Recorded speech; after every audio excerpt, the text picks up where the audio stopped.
بسم اللہ الرحمن الرحیم، السلام علیکم ورحمۃ اللہ وبرکاتہ۔ ناظرین، کوئی اور بات کرنے سے پہلے عمران خان کے خلاف جو توشہ خانہ کیس ہے اس میں جو فوجداری کارروائی کرنے کا الیکشن کمیشن نے بھیجا تھا ریفرنس، اس پر فیصلہ محفوظ کر لیا گیا ہے اور وہ 15 کو سنایا جائے گا۔ فیصلہ کس بات پہ محفوظ کیا گیا ہے؟ فیصلہ اس بات پہ محفوظ کیا گیا ہے کہ کیا یہ کارروائی چل سکتی ہے، یعنی یہ قابل سماعت ہے یا نہیں ہے۔ اس میں الیکشن کمیشن کے وکیل نے ظاہر دلائل دیے ہیں جن کے بعد فیصلہ محفوظ ہوا ہے۔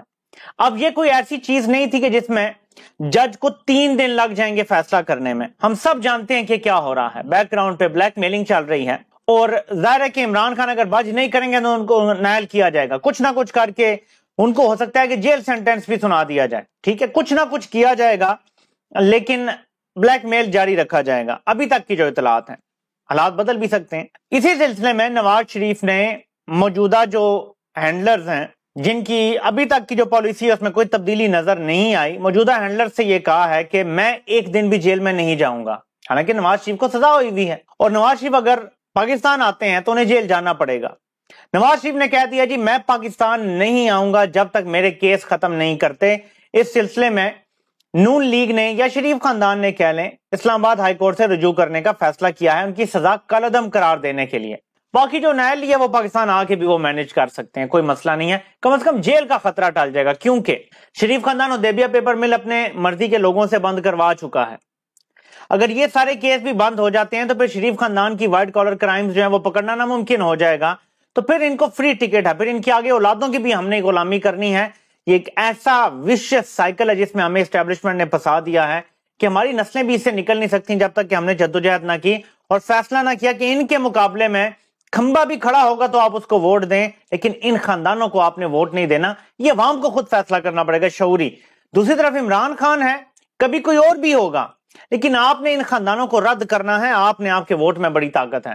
تو یہ دو چیزیں بڑی اہم ہیں کہ عمران خان کو نائل کرنا ہے، کوئی سزا دینی ہے، اس پر فیصلہ محفوظ ہے کہ یہ قابل سماعت ہے یا نہیں۔ پھر اس کے بعد نوٹسز ہوں گے، 15 تاریخ کی تاریخ دی گئی ہے، نوٹسز ہوں گے اگر یہ قابل سماعت ہوا، اور اس کے بعد پھر اس پہ کارروائی چلے گی جس میں سزا ہو سکتی ہے، سزا کی وجہ سے نائل ہی ہو سکتی ہے، اور سارے معاملات آگے چل سکتے ہیں۔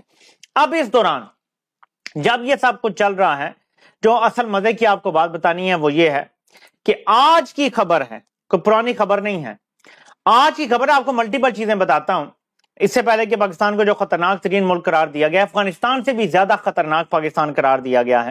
پاکستان کے پاس اپنے پوری دنیا میں جو سفارت خانے ہیں اس کے عملے کو مرات اور تنخواہیں دینے کے لیے پیسے نہیں ہیں۔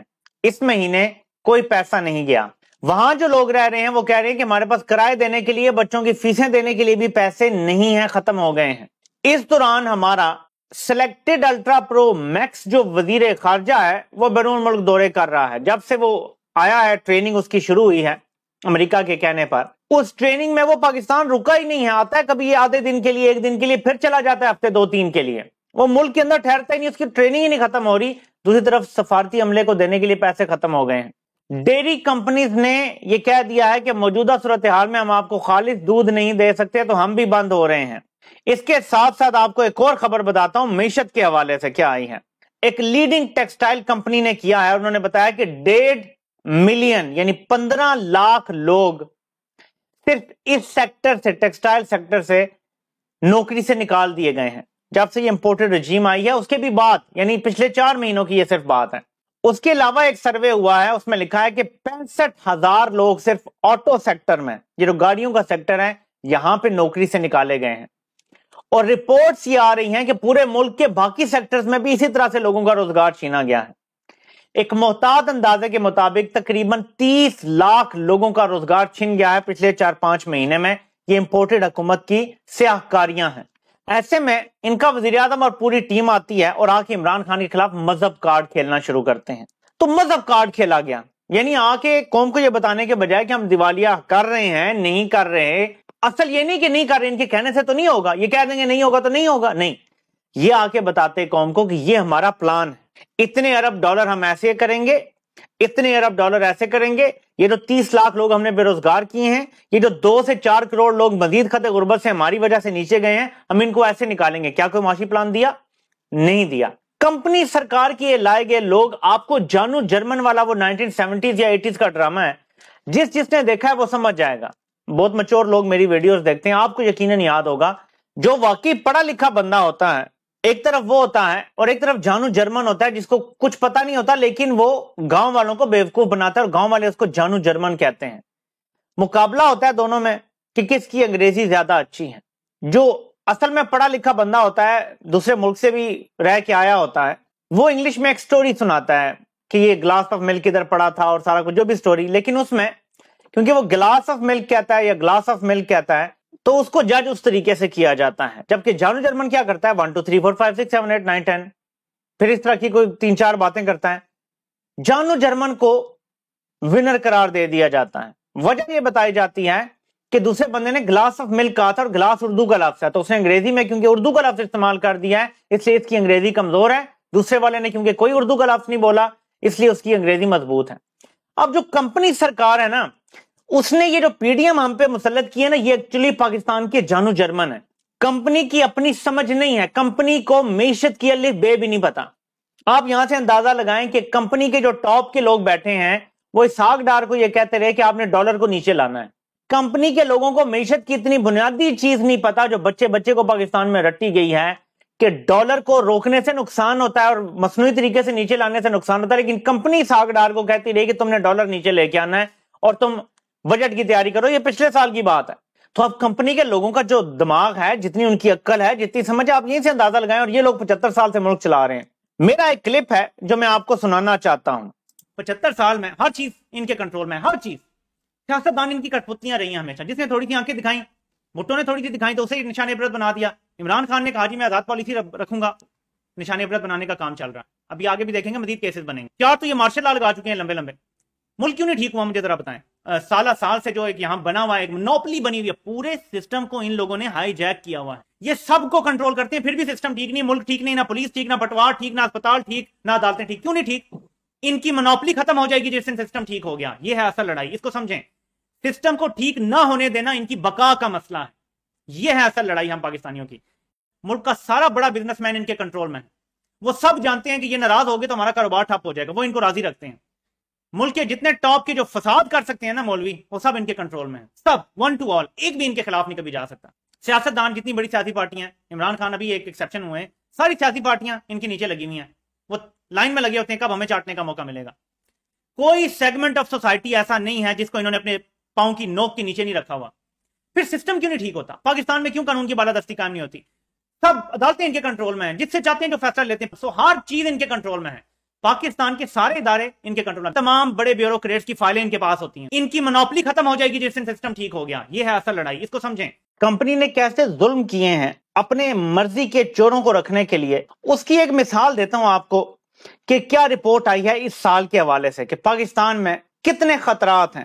کیا آپ کو پتا ہے کہ پاکستان صحافیوں کے لیے افغانستان سے زیادہ خطرناک ملک قرار دے دیا گیا ہے؟ اس سال پاکستان کی 12 درجے مزید تنزلی ہو گئی ہے اس ریٹنگ میں.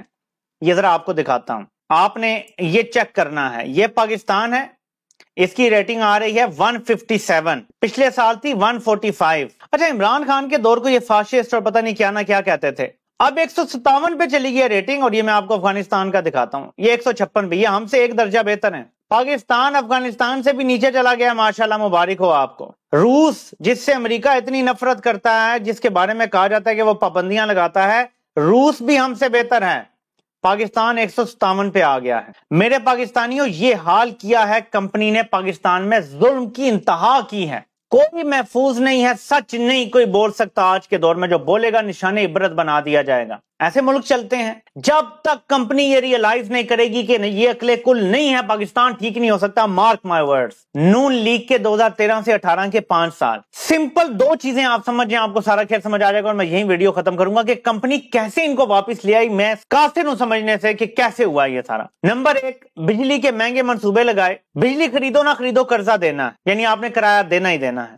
نمبر 2، پیپلز پارٹی نے اپنے دور میں جو پاکستان کی ایکسپورٹس تھیں، برآمدات جو ہمیں باہر سے ڈالر ملتے ہیں، اس میں 25 سے 30% اضافہ کیا. تحریک انصاف نے اپنے 4 سالوں میں ایکسپورٹس میں 30% اضافہ کیا. نون لیگ نے خاص طور پہ جو 4 سال نواز شریف رہا ہے، ایکسپورٹس میں اضافہ کرنے کے بجائے 20% ایکسپورٹس کم کر دیں. یعنی پاکستان کو جو آج خسارہ ہے، اندازہ لگائیں کہ اگر پیپلز پارٹی نے 5-6 ارب ڈالر بڑھائی تھی، تحریک انصاف نے 7-8 ارب ڈالر بڑھائی، یہ ہو گئے 14 ارب ڈالر 2 حکومتوں میں 10 سالوں میں. اگر اسی طرح 7-8 ارب ڈالر نون لیگ بھی بڑھا جاتی، آج جو ہمارا خسارہ ہے نا، یہ نہ ہوتا. آج ہمیں آئی ایم ایف کی ضرورت نہ ہوتی. ہمارا کرنٹ اکاؤنٹ ڈیفیسٹ کے بجائے سرپلس ہو رہا ہوتا آپ سے، جس طرح کنٹرول کر لیا گیا سب کچھ. معیشت کو روکنا نہ پڑتا، حالات بہت بہتر ہوتے. زر مبادلہ ہمارا پاکستان میں سیکیور ہوتا ہے اس ٹائم. یہ دو چیزیں اگر کمپنی کو سمجھ نہیں آئیں کہ جن کی وجہ سے پاکستان تباہ ہوا ہے، تو میں سمجھتا ہوں کہ کمپنی والوں کو کوئی حق نہیں پہنچتا، ویسے بھی نہیں پہنچتا آئینی قانونی طور پہ. لیکن یہیں سے سیکھ لیں تھوڑا کہ جن کو آپ لے کر آئے ہیں تباہی کے اصل ذمہ دار وہی ہیں. اور نون لیگ کا آپ سارا ریکارڈ چیک کر لیں، یہ جب بھی آئے ہیں پاکستان کی برآمدات نیچے گئی ہیں.